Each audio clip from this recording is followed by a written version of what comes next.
देऊळ जगा माझी ख्याती, नामदेवा हाती दूध प्याला.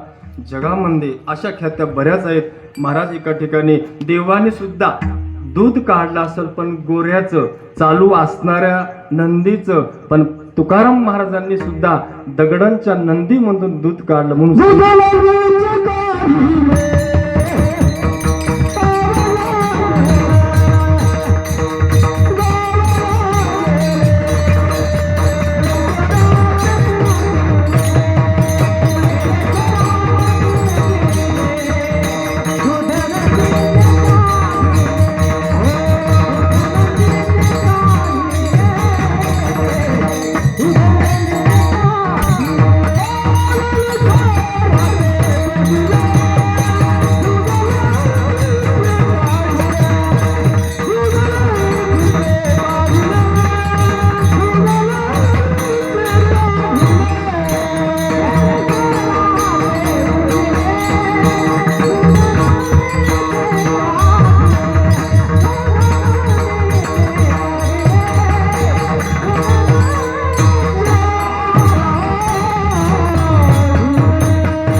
दगडामधून दूध काढणारे तुकोबाराय. विषय आहे आपल्याला तिकडे जायचं नाही, पण सांगायचं की संतांची महती. संत सर्वश्रेष्ठ आहेत, संत देवाही पेक्षा श्रेष्ठ आहेत. नामदेव महाराज सतत पांडुरंग परमात्माजवळ असून सुद्धा त्यांना सुद्धा गोरोबा काका, ज्ञानोबाराय, मुक्ताबाई आदी सकल सर्व संतांची भेट घ्यावा लागेल. नाथ महाराज थोडक्यात सांगायचं झालं तर बरेच काही आपला नरशी 5 ते 10 कोसापर्यंत, किती 5 कोस 15 किलोमीटर. नरशी हे नामदेव महाराजांचं गाव, बरोबर आहे, सर्वांना माहित आहे. पण दामो शेट्टीच्या पोटी जन्माला आलेलं बाळ हे पंढरपुरामध्ये आलं, याचं काय? हा, कारण नामदेव महाराज जन्माला आले पंढरपुरामध्ये. पण सज्जनो, पहिलं कुळ जसं असेल विश्वंभर बाबा तुकोबार यांचे पूर्वज, आणि त्यांच्यानंतर 8वं पूर्व तुकोबार आहे, तसं यदू शेट्टी हा पहिलं पूर्वज आहे नरशी गावी, आणि तो सिंपी समाजाचे. आणि सिंपी समाजाचे असताना नंतर महाराज त्यांना प्राप्त झालं हरी म्हणून नावाचा मुलगा. हरीच्या नंतर गोपाळ झाला, गोपाळाच्या नंतर गोविंद झाला, गोविंदच्या नंतर महाराज आजुकिक मध्ये नंतर नरहरी झाला, आणि नरहरीच्या नंतर दामोशेट्टी, दामोशेट्टीच्या नंतर नामदेव महाराज हे जन्माला आले. पण कसे आले नंतर बघू. विडाला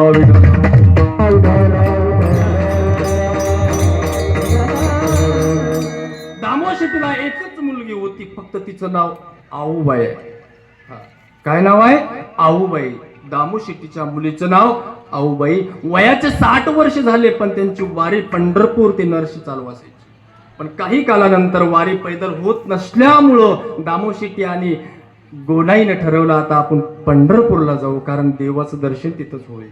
महाराज नंतर गेल्याच्या नंतर तिलाही सुद्धा वाटलं की मला आता एखादा मुलबाळ असावं. वय किती होऊ द्या बरं का, कारण वय किती होऊ द्या, पण देवानं प्राप्त करून द्यावं. आदरकाळीनं स्वर्गातून पण लेकरू पाहिजे. हा, वयाच्या 60व्या वर्षी म्हणे का हो तुम्ही एवढे देवाचे निश्चिम भक्त आहात, तुम्ही एक काम करा, देवाला पुत्र मागा. अरे वेळी का खोळी, आता या वयात मुलं शक्य नाही. नाही, अशक्य ते शक्य भगवान परमात्मा करू शकतो, तुम्ही मागा. आणि त्याच विनंतीला मान करून दामोशेट्टीने विनंती केली. पण महाराज हा उद्धवाचा अवतार सर्वांनाच माहित आहे. हा, कारण पहिला प्रल्हाद, दुसरा अंग तिसरा उद्धव, आणि उद्धवाला सांगितलं नारायणाने आता या कलियुगाच्या ठिकाणी कीर्तन महिमा वाढवण्याकरता तुला अवतार घ्यावा लागतं. पण त्याच वेळेस उद्धव म्हणे आता मी जन्म घेईल पण अयोनी संभव, लक्षात घ्या. आणि तेवढ्याच्या नंतर अयोनी संभव जन्म घेईल पण मग शिपल्यामध्ये ठेवला. मग शिपल्यातच का ठेवल्या गेले नामदेव महाराज? कारण हे शिंपी समाजाचे असल्यामुळं हे दोघांचं रूपक जुळावं म्हणून शिंपल्यातच ठेवल्या गेले. आणि म्हणून शिंपी समाज विठाला विठाला.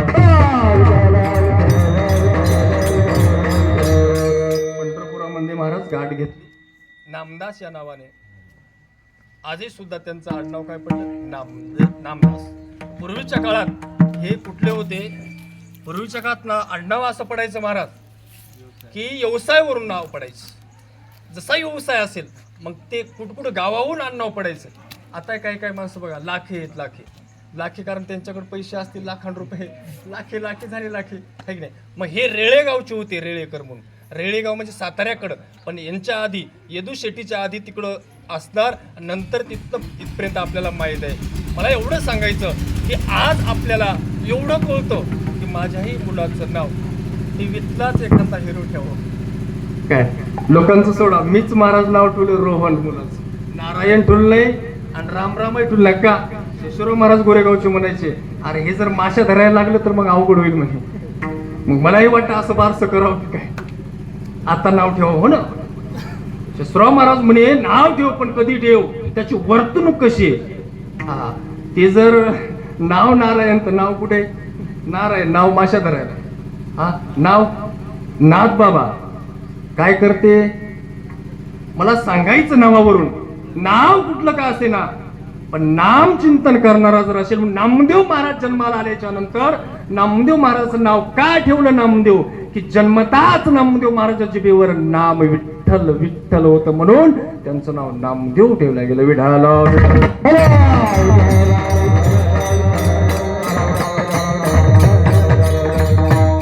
नावावर काय नसतं महाराज, नाव काही बी असू द्या. हा नाव काही असू द्या, या उपाधीचं नाव काही बी असू द्या, पण याचं नाव आतल्याचं नाव जे ते नाव घ्या. अरे तुमच्यामध्ये जे चैतन्य आहे हे चैतन्य सर्वगत जे ब्रह्म आहे आणि त्या ब्रह्माला विसरता. नागोरावजी तुमच्यासाठी संदेश देतो, लक्षात घ्या. माझ्या कीर्तनाला कुण्याही समाजाचा माणूस जर बसेल, कुण्याही धर्माचा बसेल, त्याला मी सांगेल. मुस्लिम समाजात आले तरी सांगेल. मी विचारलंय त्यावेळेस का कुराण काय सांगतं तुमचं? काहीच माणसं म्हणले आमचा धंदा आहे. म्हणलं कुराण सांगते का? काय कुराण सांगते का की तुम्ही काय करा? अरे एकच मानव धर्म असा आहे की त्याने अहिंसक हिंसा करायची नाही. जीवनामध्ये हे वाक्य आहे आणि तोच मग देव आहे. तुम्हाला सुद्धा सांगता येतं, कारण कोण आहे देवाचा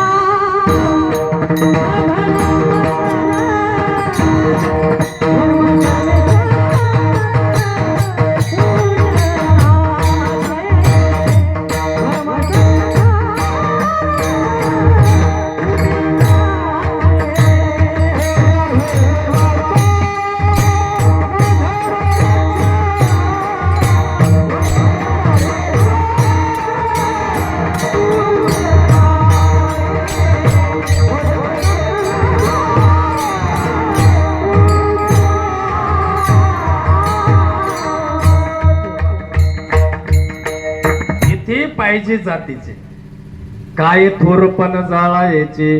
थोरपण म्हणजे कळतं का? बाबाचा विषय झाला आमचा. थोरपण म्हणजे मोठेपणा.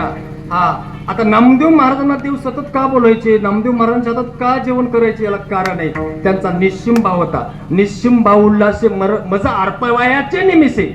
मग तू एक पान का तोंडा, एक फल का वाना, पण निश्चिम भाव लागतो. आपला भाव तो नाही. आपण बसतो हरिपाठामध्ये, बसतो कीर्तनामध्ये, पण प्रपंच सोबत घेऊन बसतो. प्रपंच टाकल्याशिवाय, लक्षात घ्या, एका मिनिटात सांगतो, आपण याच्यात दारू टाकली, या दारू टाकल्यानंतर दुसरं काहीच बसणार नाही. अमृत बी द्या ते म्हणते माझं दारू पे फुक आहे, फिक आहे, हे चालायचं नाही. टाकावं लागतं तेव्हा दुसरं मांडता येते.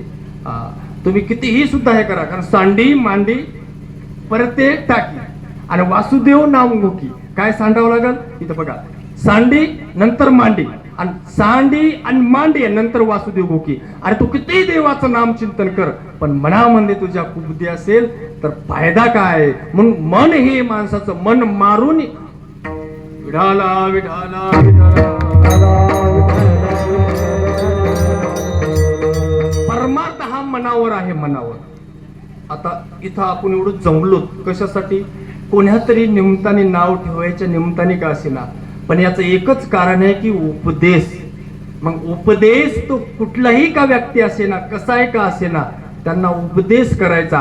पुढचा कसाही असो, तोही जरी आम्हाला उपदेश करत असेल तर आम्ही ऐकायला पाहिजे. हा मी महाराज आहे, हा मी मोठा आहे असा म्हणून जर